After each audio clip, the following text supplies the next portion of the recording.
Thanks, Anthony, and welcome. I know that's already been done today by Andrew. You don't get much time to watch TV when you're a senior coach, but there's two ads that are favourites of mine. The Rhonda and Katut cereal that just goes on and on and on. There's Trent Toogood's arrived on the scene, so it's going to be interesting to see the way it plays out. And my other favourite ad is the NAB ad, where Joel Selwood is explaining the virtues of what happens when you don't kick well for goal to a young, eagerly listening young boy. And it took me back to 2007, and it mightn't surprise you that Joel won this award that year, but every Monday morning he'd be in to do his clips with me at about 7:30, 7:45, and then he would proceed to go about the rest of his week. And one day he played exceptionally well, but he kicked 1 goal for. He actually made a mistake. Joel Selwood made some errors. And another coach heard us doing our clips and he wandered in. And this is maybe where the ads come from. I can't guarantee it.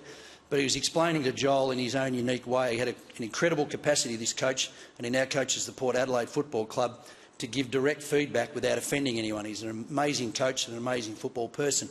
He explained to Joel that, Joel, if you kick the ball between the little stick and the big stick, you get 1 point. But if you kick it between the big sticks, you get 6 points. Now, if you'd kicked all those balls between the big sticks, we would have won by 11 goals for and not 7 goals, whatever it was. So maybe that's where it came from, but it almost was like Joel talking to the little fella and Kenny Hinkley talking to Joel. Sounds familiar, doesn't it? We're all here because we've been footy-fied. I don't know what that means, but I'm going to try and have a go at explaining it, what it's done to me. And it first hit me at the age of 4 at the 1963 Mid-Murray Grand Final between Naya and the all-conquering Lalbert Football Club, who hadn't lost all year. The Naya boys contained 3 McCartney brothers.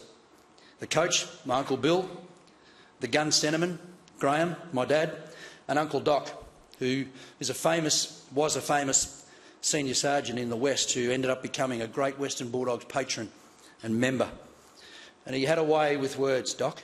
He once described himself as a cross between Buddy Franklin and Tony Lockett. A good mate of his, who was also a very good judge, refuted the above, but he said there was a couple of correlations. Sure, Doc was a left footer, like Buddy, and just like Plugger, he had 2 arms and 2 legs. But he said that's where the similarities ended. The person standing here talking to you today was actually the mascot that day. I still have the photo to prove it.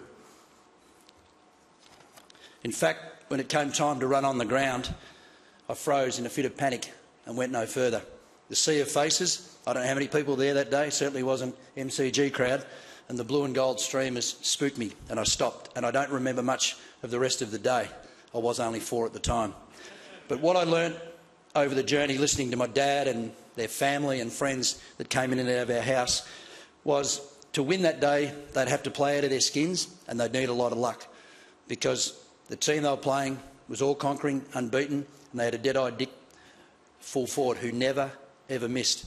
Well, legend has it, with 2 minutes to go, the dead-eyed Dick got the ball 20 metres out of goal. You guessed the rest.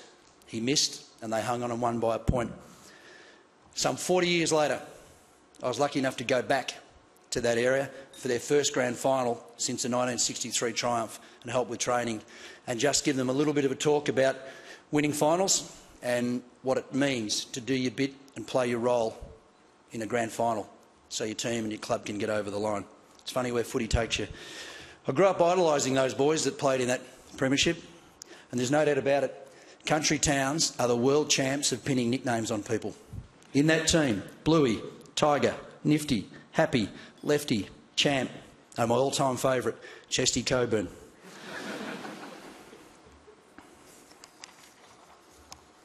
When you were born into our clan, it wasn't hard to be footy-fied. Dad played at the highest level. Somewhere in our family exists the letter that the Footscray Football Club sent him to come down and train. That year was 1954. Pretty famous and symbolic year in our club. The Rose brothers were family friends, Collingwood greats. And a Geelong player by the name of Bill Ryan was a great friend of Dad's. Bill Ryan was the Jeremy Howe 40 years ago. And for you young people in the room, YouTube him, number 26 at Geelong. It's a lot of fun to watch. As a way of life in our family, Sundays dominated the week. We went to church and we only ever ate after the World of Sport panel. Only ever, when the panel was finished. Sweets got fitted around Mark of the Day and the wood chop. Young ones in the room, you should YouTube the World of Sport panel. It was organised chaos, but some of the most amazing football people came together and espoused the virtues of footy and who was going to win the flag. There was no 3:20 game, there was no 4:40 twilight game, so we got kicked outside to kick and scrap and tackle and harass and wrestle for the rest of the day, and we did it as well as we could. It was fun being Baldock, Jezza, Hudson, Nichols. Again, for the young people in the room, I'll translate the names.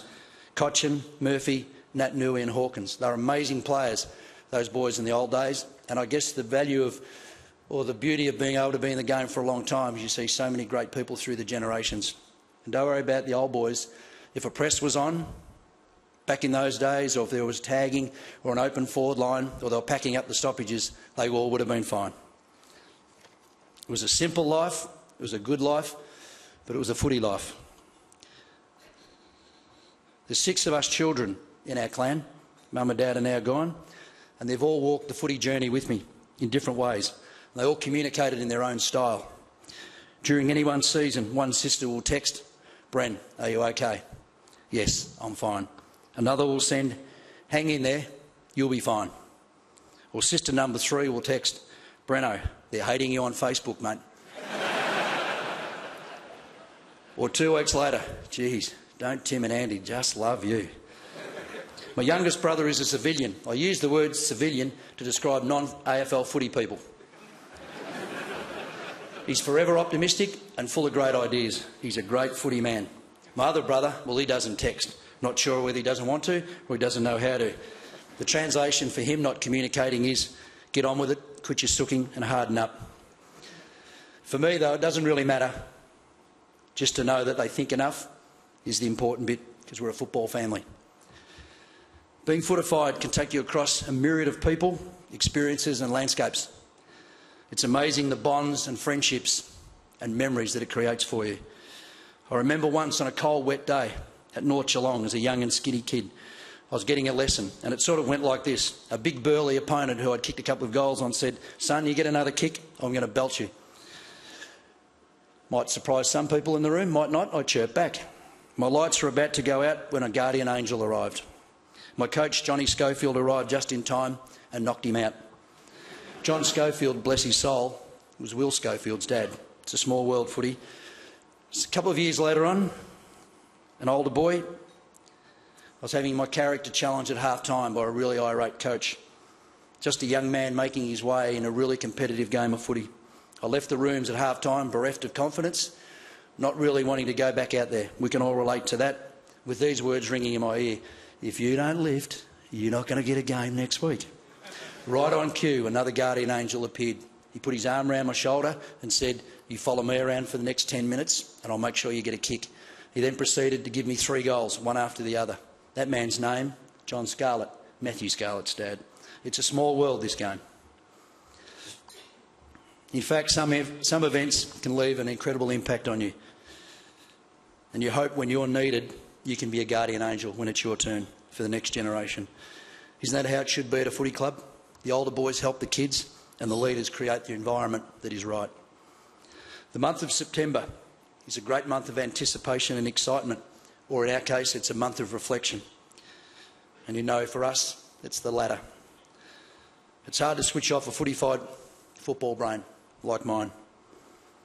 You get asked your thoughts on who's the best coach, who's the best young player. And it got me thinking. I was looking at the coaches in our game. I stopped at Al Clarkson, a coach I respect incredibly. And I started to imagine Clarko as a contestant on The Block. He'd be a handful, wouldn't he? Scotty Cam would know he's alive. And I started to think about our young players, and I linked it up with the show Survivor. O'Meara, Crouch, Loston, Wines. Imagine those boys as contestants on a show like that. Competitive environment.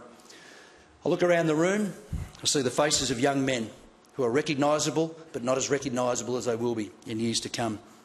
I also see the faces of people that I know well in the various clubs who just work tirelessly to shape, mould and give their young boys the best opportunity. But most of all, I see the proud faces of the parents. It's a proud badge, the parent of a young player who is better than most wears. It's our national game, and every young boy wants to be the next star. So the parent of a young boy who's already recognisable in our talent pathways, they also become recognisable. There's Brad Crouch's dad. There's Lockie Whitfield's mum, they say, at the local footy. When in fact, when you dig a bit deeper, they're no different to any other parent. In fact, if you scratch below the surface, what you have seen is they've gone above and beyond. The travel expenses, the support mechanisms they put in place, they're the crutch for the bad news and they're the leveller for the good news. Usually their brothers and sisters have been footy-fied as well. Generally the whole family is footy-fied. When I close my eyes, I can still hear the words of Margot Ottens in 1997. She said, "He's a quiet boy, a good boy. He won't let you down." She was right about her boy Brad. I still hear the words of Rick Harley when his son became All-Australian. He rang and said, "We both knew he would do something special one day." There was a lot more to come for Tom. To share an after-premiership beer with Ted Corey, Gary Enright, Cameron Ling's dad, Andrew Mackey's dad. It wasn't hard to guess where the decency, integrity, humility and determination came from. To have Joe G and Syracusa, cut that out, spend game day on the road with us in Tasmania recently and hear him speak about being one of the great days of his life, watching his boy Daniel prepare to play. To see the tension, feel the tension, embrace the unique smell of a footy change room. To witness the exhaustion and fatigue of the boys after the game. He got to share that with his son. I have a feeling that Joe was footy-fied before that day, but even more so now. To the boys who we draft to our club, my pledge to them always and their parents is that I look after them like they were my own son. The responsibility is then mine to deliver on that pledge. It's a responsibility I'm happy to accept. It's something that's been building in me since that day in 1963. One night recently, you do have some unique experiences with your boys. I was watching some vision and I started to get frustrated at what I was seeing from this young man. So I messaged him. It went something like this: "I'm seeing some poor habits emerging in your game. Please come and see me tomorrow so we can work through them." Within 30 seconds came the reply: "Sweet, mate. Can't wait to see you to Moz." It got me a little agitated, so I sent back: "This won't be a social chat, mate. We need to fix this up." 15 seconds later: "Sweet as, coach. Can't wait to get in there and get better. See you to Moz." We worked through the vision the next morning, and as he walked out, it got me thinking about his future and this boy, the person, the man that he was going to be. His future's going to be brilliant. He's a good listener, he works at his craft, and he can already deal with the tension, stress and scrutiny that this game throws at you. Young people with talent who have those life attributes, they're our next champions of the game, and I'm sure there's many in the room today. And as this world changes so quickly, the one thing I don't think we should ever forget, that the fundamental principles of life, they haven't changed. Honesty, work ethic, respect, humility and commitment to doing what's right. We're all privileged to work in this industry. As tough as it gets, as brutal as it gets, we must all respect our clubs, respect the game, respect the governance of the game, and most of all, respect each other. Thanks so much for listening.